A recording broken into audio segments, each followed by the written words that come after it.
মাটির একটি বিন্দু থেকে একটি 30 মিটার উঁচু পোস্টের পাদদেশের দূরত্ব 30√3 মিটার। এই বিন্দু থেকে মিনারের শীর্ষের উন্নতি কোণ কত?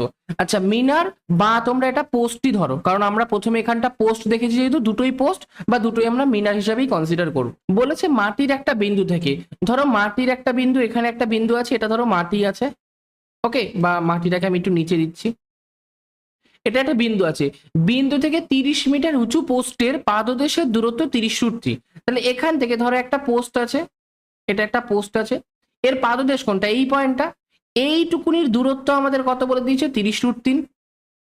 আর পোস্টটা উঁচু কত? 30 মিটার। এখান থেকে আবার কি এই উন্নতি কোণের মানটা বের করতে বলেছে।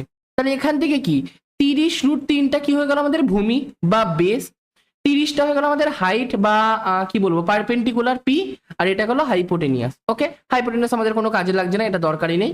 তাহলে এখান থেকে আমরা যদি ট্যান থিটা সমান সমান বের করি, ট্যান থিটা মানে কি লম্ব বাই ভূমি, মানে পি বাই বি, পি এর ভ্যালু আছে 30 আর নিচে কত আছে? 30√3। তাহলে এটার ভ্যালু কত? 1/√3। আচ্ছা, ট্যান থিটার মান যদি আমার 1/√3 হয়, ট্যান থিটার মান 1/√3, 1/√3 ট্যান এর কত ডিগ্রির মান? ট্যান 30-র মান। তাহলে থিটার ভ্যালু কত আমার? 30 ডিগ্রি। তার মানে এই উন্নতি কোণটা আমার কত হয়ে গেল? এটা 30 ডিগ্রি হয়ে গেল, মানে 1 নাম্বার অপশনটা সঠিক উত্তর।